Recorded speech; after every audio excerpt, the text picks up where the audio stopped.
नमस्कार, KP news 24/7 में आप सभी का स्वागत है। मैं हूं पूजा आपके साथ। आइए सबसे पहले देखते हैं मुख्य समाचार।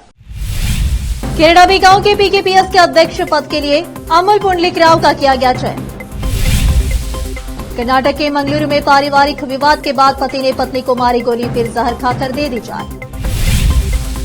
कोरटला नगर निगम आयुक्त बी तिरुपति ने प्रत्येक नागरिक से गृह कर का पूरा और नियमानुसार भुगतान करने की अपील की। सैफ पर हमला करने वाला शख्स बांग्लादेशी बर्थ सर्टिफिकेट से हुई पुष्टि। किसानों की मांगों पर बातचीत के लिए केंद्र की टीम खन्नौरी बॉर्डर पहुंची, अपनी शर्तों पर अड़े नेता। भारत सिंगापुर सेमीकंडक्टर इकोसिस्टम से विकास के लिए काम कर रहे हैं, भुवनेश्वर में बोले षणमुगरत्न।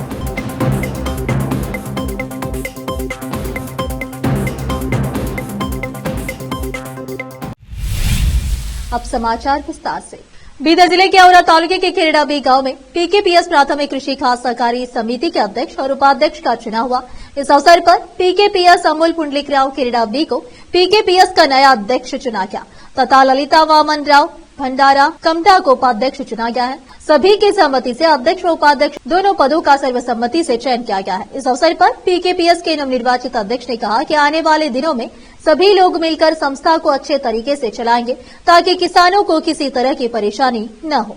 आगे बोलते हुए गांव के युवा नेता एवं समाज सेवी बालाजी नायक खेड़ा ने बताया कि पीकेपीएस के नए अध्यक्ष उपाध्यक्ष पद का चुनाव सभी की सहमति से किया गया तथा 2 पदों का चुनाव सभी की सहमति से सर्वसम्मति से किया गया। 3 गांवों से पीकेपीएस के नवनिर्वाचित सदस्य हैं रमेश रेड्डी, वेंकट रेड्डी, महादेव शंकरप्पा, श्रीनिवास, महादेव राव, सोपान गंगाराम, वसंत भीम, ललिताबाई, नारायण, तानाजी साधु, रुक्मिणीबाई, गोपाल राव, इराबा नरसिंह। इस अवसर पर वरिष्ठ डॉक्टर उमेश राव नायक, कुशाल राव नायक, प्रशांत गुर्रे, नागनाथ चिकले, नवी साहब, बालाजी मुड़े, धनाजी खानापुरे, उमाकांत स्वामी के अलावा बालाजी रेड्डी सहित गांव के नेता, बुजुर्ग और युवा उपस्थित थे। कर्नाटक में मंगलुरु से करीब 85 किलोमीटर दूर दक्षिण कन्नड़ जिले के सुलिया तालुके में शुक्रवार देर रात पारिवारिक झगड़े में एक व्यक्ति ने अपनी पत्नी की गोली मारकर हत्या कर दी और इसके बाद उसने स्वयं भी जहर खाकर अपनी जान दे दी। पुलिस ने शनिवार को यह जानकारी दी है कि दक्षिण कन्नड़ के पुलिस अधीक्षक एन यतीश ने घटना की जानकारी देते हुए बताया कि मृतकों की पहचान विनोदा और उसके पति रामचंद्र गौड़ा उर्फ चंद्र के रूप में हुई है। उन्होंने बताया कि कथित तौर पर पारिवारिक विवाद के बाद रामचंद्र ने अपनी लाइसेंस रिवॉल्वर से अपनी पत्नी को गोली मार दी, जिससे उसकी मौके पर ही मौत हो गई है। कोरटला नगर निगम आयुक्त बी तिरुपति ने आज मीडिया से बात की। इस अवसर पर उन्होंने गृह कर के मुद्दे पर विशेष ध्यान दिया। उन्होंने प्रत्येक नागरिक से अपने गृह कर का पूरा और नियमानुसार भुगतान करने की अपील की। इसी प्रकार उन्होंने ट्रेड लाइसेंस के पूर्ण भुगतान पर जोर देते हुए कहा कि कर नगर निगम के विकास का एक महत्वपूर्ण स्रोत है और इनका भुगतान करके लोग अधिक प्रयास करके बेहतर सेवाएं प्राप्त कर सकते हैं। साथ ही आयुक्त ने नागरिकों को सलाह दी कि यदि उन्हें करों का भुगतान करने में कोई समस्या आती है तो वे संबंधित नगर निगम अधिकारियों से संपर्क करने में संकोच न करें। उन्होंने नागरिकों से कानूनी प्रक्रिया के अनुसार भुगतान करने और शहरी विकास में योगदान देने का आग्रह किया। केपी न्यूज के संवाददाता मोहम्मद यूनुस की रिपोर्ट। अब फिलहाल एक छोटा सा ब्रेक। हिंदुस्तान के हर कोने में हम हैं मौजूद। 24 घंटे हालात पर गहरी नजर, खबरों से जुड़े चुपते सवालात और आपको दिखाता है धार्मिक, सामाजिक, राजनीतिक, लोकल और इंटरनेशनल न्यूज की सबसे बेहतर कवरेज जो आपको रखती है हर पल बाखबर। देश और दुनिया भर की खबर के लिए देखते रहें KP news 24/7। Noor education trust Bidar की ओर से चलाए जाने वाला Noor MEd and BEd college Bidar, recognised by NCTE Delhi and affiliated to Bidar University, Bidar. Admission are open for the academic year 2024-25. विशेषज्ञ और सक्षम शिक्षकों द्वारा शिक्षा प्राप्त करने के लिए नूर एमएड एंड बीएड कॉलेज में दाखिला लें और शांत वातावरण में शिक्षा प्राप्त करें। बीदर शहर में बेहतर शिक्षा का एकमात्र केंद्र Noor MEd and BEd college, Shahpur gate, Bidar. Phone numbers 9945283920, 8482221297।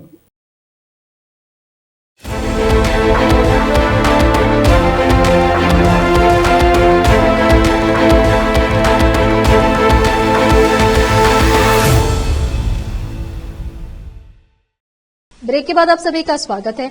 आइए देखते देश के अन्य समाचार।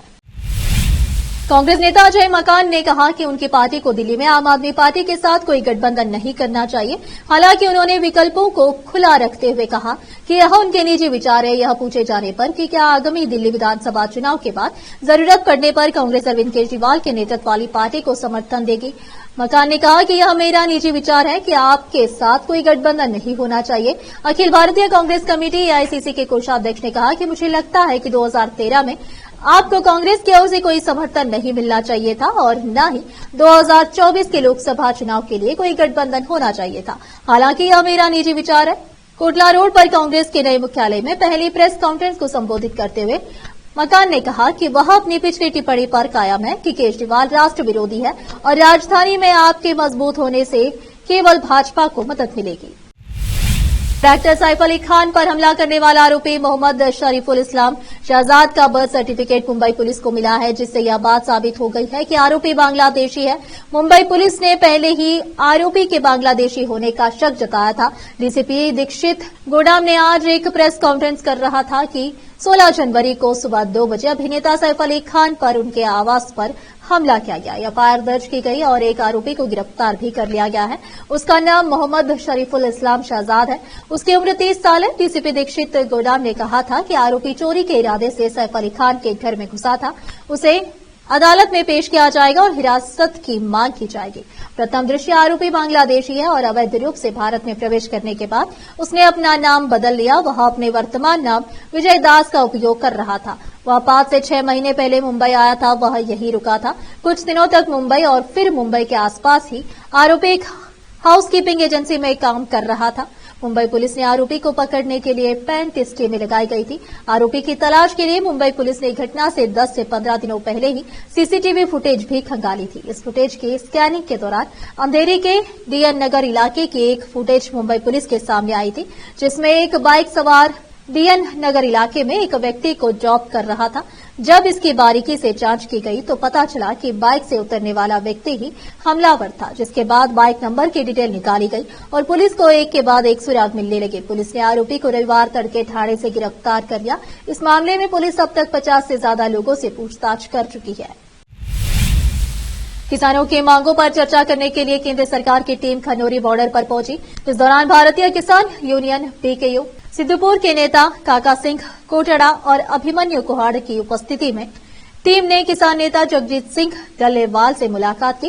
केंद्र सरकार की टीम किसान नेताओं के पास सरकार का प्रस्ताव लेकर पहुंची है। पिछले 1 घंटे से केंद्र के अधिकारियों और किसान नेताओं के बीच बैठक जारी है। इस बैठक में किसानों की मांगों पर विचार विमर्श हो रहा है, जिसमें आंदोलनरत किसानों की मुख्य मांगे शामिल है। राष्ट्रीय जनता दल के राष्ट्रीय अध्यक्ष लालू प्रसाद यादव का महत्व घटने के बाद एक बार फिर गप्पबाजी साबित हुई, क्योंकि लोकसभा में विपक्ष के नेता राहुल गांधी पटना आए तो आगामी बिहार विधानसभा चुनाव को लेकर उनसे बातचीत करने से खुद को नहीं रोक सके। यह पहले से उन्होंने अपने प्लान में नहीं रखा था, लेकिन पटना में कांग्रेस की सभा और कार्यकर्ताओं से संवाद के बाद उन्होंने लालू प्रसाद यादव से मिलने की जानकारी दी। करीब 3:40 पर वह सदाकत आश्रम पहुंचे और इसके पहले ही बिहार विधानसभा में विपक्ष के नेता तेजस्वी यादव को जानकारी दे दी गई कि राहुल गांधी राजद अध्यक्ष लालू प्रसाद यादव से मिलने के लिए पहुंच रहे हैं। बीपीएससी अभ्यर्थियों से मिलते हुए वह लालू प्रसाद यादव से बात करने उनके पास पहुंचे। लोकसभा में विपक्ष के नेता राहुल गांधी करीब आधे घंटे तक राबड़ी आवास में रहे। यहां भी उन्होंने मीडिया से सीधी बात नहीं की। अंदर वह आधे घंटे तक रहे और मौजूदा राजनीति से लेकर बिहार विधानसभा चुनाव की रणनीति तक बात हुई। यह बात गंभीरता से नहीं हुई, लेकिन चूड़ा खाने से लेकर गौशाला देखने के बीच उन्होंने आगे की तैयारी के लिए जल्द मिलने की बात जरूर की। इस मुलाकात के बाद जब मीडिया ने लालू यादव से जानकारी चाहती तो उन्होंने सिर्फ यह कहा, सब अच्छा है। बिहार विधानसभा में विपक्ष के नेता तेजस्वी यादव ने भी कुछ जानकारी नहीं दी। अब फिलहाल लेते एक और छोटा सा ब्रेक। हिंदुस्तान के हर कोने में हम हैं मौजूद। 24 घंटे हालात पर गहरी नजर, खबरों से जुड़े चुपते सवालात और आपको दिखाता है धार्मिक, सामाजिक, राजनीतिक, लोकल और इंटरनेशनल न्यूज की सबसे बेहतर कवरेज, जो आपको रखती है हर पल बाखबर। देश और दुनिया भर की खबर के लिए देखते रहें KP News 24/7। Noor education trust Bidar की ओर से चलाए जाने वाला Noor MEd and BEd college Bidar recognised by NCTE Delhi and affiliated to Bidar University, Bidar. Admission are open for the academic year 2024-25.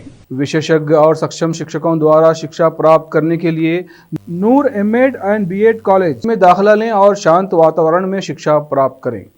Bidar शहर में बेहतर शिक्षा का एकमात्र केंद्र Noor MEd and BEd college, Shahpur gate, Bidar. Phone numbers 9945283920 8482221297।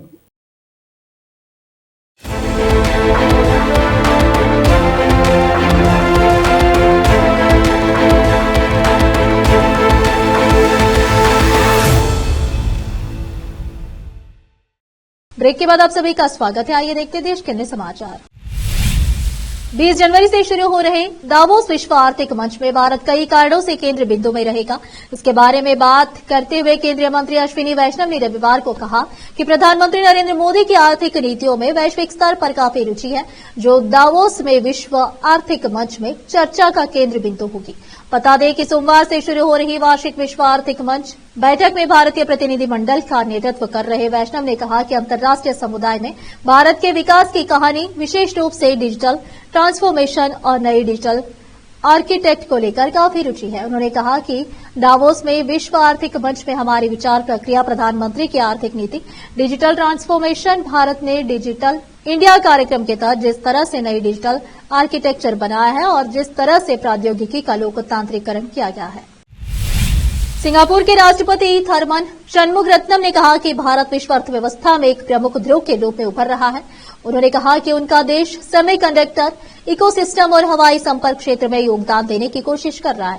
उन्होंने ओडिशा के अपने 2 दिवसीय दौरे के अंत में मीडिया को जानकारी देते हुए कहा कि भारत बहुध्रुवीय दुनिया में अपने आप में एक ध्रुव बनाने की आकांक्षा रखता है, जो कि भू राजनीतिक रूप से तो सही है, लेकिन यह आर्थिक रूप से भी सही है। भारत वैश्विक अर्थव्यवस्था के एक प्रमुख ध्रुव के रूप में उभर रहा है। भारत एक ऐसा देश है जिसके साथ हम सहयोग करना चाहेंगे। उन्होंने कहा कि अपनी जनसंख्या की, अपनी स्वयं की विकास प्रक्रियाओं और अपनी निर्यात अर्थव्यवस्था में महत्वपूर्ण क्षमता के कारण भारत एक ऐसा देश है जिसके साथ सिंगापुर संभवतः सहयोग करेगा। राष्ट्रपति शनमुगरत्नम ने कहा कि भारत और सिंगापुर की प्राथमिकताएं भी बहुत समान है। उन्होंने कहा कि भारत सिंगापुर मंत्री स्तरीय गोलमेज सम्मेलन के तहत स्थापित प्राथमिकताओं के अनुसार दोनों सरकारें भारत में सेमीकंडक्टर पारिस्थितिकी तंत्र विकसित करने के लिए मिलकर काम कर रही है। सिंगापुर देख रहा है कि वह पारिस्थितिकी तंत्र में कैसे योगदान दे सकता है और वह नई पीढ़ी के औद्योगिक पार्कों पर भी विचार कर रहा है, विशेष रूप से सेमकार्प नए औद्योगिकी पार्कों के विकास के लिए संभावित स्थलों की बहुत सक्रियता से खोज कर रहा है। मन की बात के 118वें एपिसोड पर मध्य प्रदेश के मुख्यमंत्री मोहन यादव ने कहा कि हमारा जो नया टाइगर रिजर्व बना है उसका जिक्र उन्होंने पीएम मोदी किया है। पूरे देश और दुनिया के सामने इस बात को रखकर हमें गौरवान्वित किया है। देश भर में 2 टाइगर रिजर्व बनाए गए हैं, एक छत्तीसगढ़ के लिए और दूसरा मध्य प्रदेश के लिए। प्रधानमंत्री ने कहा कि हाथियों को लेकर जो अच्छा प्रयोग हुआ है वह है हमारे जंगल के अंदर हाथियों को खाने लायक घास लगाने से उनका भोजन जंगल में ही रहता है, ताकि वे गांव में न आए और लोगों को परेशान न करें। मैंने अपने वन विभाग के लोगों के साथ इस तरह का प्रबंध करने का संकल्प लिया है ताकि जंगली हाथी जंगलों में ही रहे और बाहर आकर नुकसान न पहुंचाए। एआईएमआईएम उम्मीदवार और दिल्ली दंगों में आरोपी ताहिर हुसैन ने दिल्ली विधानसभा में चुनाव प्रचार के लिए सुप्रीम कोर्ट से अंतरिम जमानत की मांग की है। ताहिर हुसैन की याचिका पर सुप्रीम कोर्ट सोमवार 20 जनवरी को सुनवाई करेगा। दिल्ली हाईकोर्ट ने ताहिर हुसैन की अंतरिम जमानत की मांग ठुकराते हुए कहा था कि ताहिर पर दिल्ली दंगों की साजिशकर्ता होने का आरोप है, जिसमें 59 लोगों की जान गई।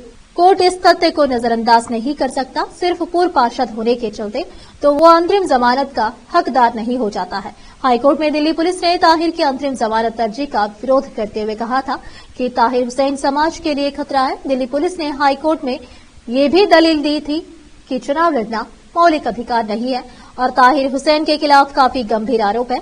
उसके खिलाफ आईबी अधिकारी की जागन्य हत्या का भी आरोप है। अगर अंतरिम जमानत दी गई तो गवाहों को प्रभावित किया जा सकता है। दिल्ली एनसीआर में सर्दी का सितम लगातार जारी है। रविवार यानी आज भी कड़कड़ाती ठंड के बीच शीत लहर चल रही है और इस वजह से लोगों की परेशानी बढ़ी हुई है। दिल्ली में आज का न्यूनतम तापमान 10 डिग्री सेल्सियस के आसपास दर्ज किया गया, वहीं अधिकतम तापमान 21 डिग्री सेल्सियस तक जाने का अनुमान है।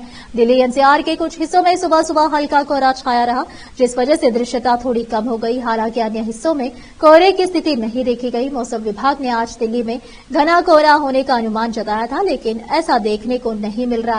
हालांकि शीतलहर ने लोगों की परेशानी को बढ़ा रखा है। मौसम विभाग के माने तो अगले कुछ दिनों तक लोगों को सर्दी के सितम से राहत मिलने की संभावना नहीं है। लोगों को अभी ठंड और शीतलहर का सामना कुछ दिन और करना पड़ेगा। आखिर में फिर एक बार देखते मुख्य समाचार। केरडाबी गांव के पीकेपीएस के अध्यक्ष पद के लिए अमल पुंडलिक राव का किया गया चयन। कर्नाटक के मंगलुरु में पारिवारिक विवाद के बाद पति ने पत्नी को मारी गोली, फिर जहर खाकर दे दी जान। कुरटला नगर निगम आयुक्त बी तिरुपति ने प्रत्येक नागरिक से गृह कर का पूरा और नियमानुसार भुगतान करने की अपील की। सैफ पर हमला करने वाला शख्स बांग्लादेशी, बर्थ सर्टिफिकेट से हुई पुष्टि। किसानों की मांगों पर बातचीत के लिए केंद्र की टीम खन्नौरी बॉर्डर पहुंची, अपनी शर्तों पर अड़े नेता।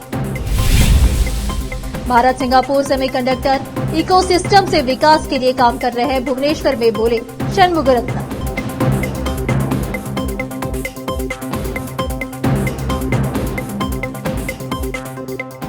केपी न्यूज में इस वक्त के लिए इतना ही। देश प्रदेश के समाचारों के लिए देखते रहिए आपका अपना चैनल केपी न्यूज 24/7। धन्यवाद।